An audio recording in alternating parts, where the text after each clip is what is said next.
What's up everyone, JC Tech and Finance here.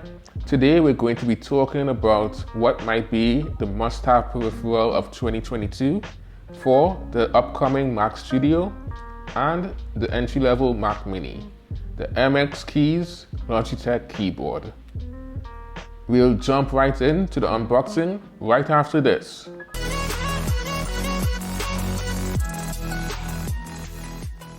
Welcome back. So there are actually two different versions of the MX Keys keyboard. You have the Mac only version and you have a cross compatible version that will allow you to use it on Mac, Windows and Linux computers. Now let's get to the unboxing.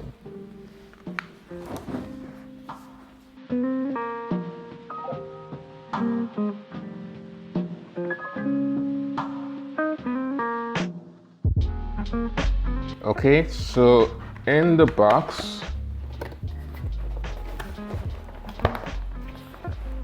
we have the keyboard itself, which I will unwrap later.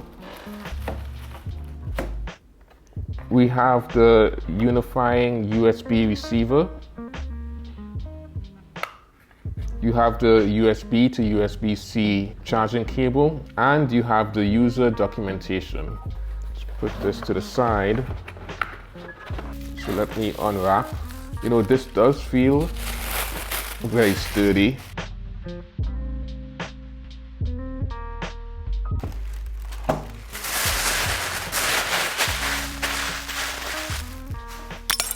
So as you can see, it's a full-size keyboard with a number pad, so it's definitely not small. It has a dedicated calculator button as well as a screenshot button. In terms of pros, as you can see, it's a full 10-key dual Mac PC setup with a full number pad. This makes it great for people who work from home with a lot of spreadsheets. It can last up to 10 days on a full charge, or even 5 months with the backlight off. It has dips in each key, which makes it easier to press. It has a tapered design,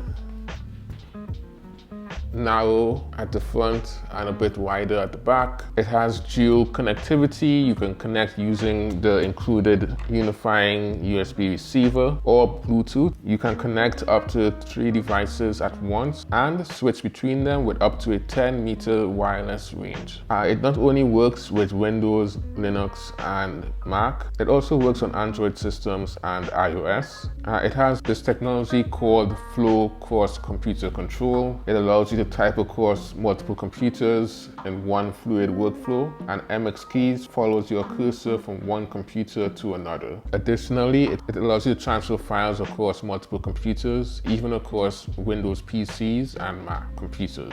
This does require the Logitech Options software to be installed though. There's a hand proximity sensor that turns the backlight and ambient sensors on and also adjusts the backlighting brightness. It has an on-off power switch. And finally, it has a battery indicator light so you can keep track of how charged it is.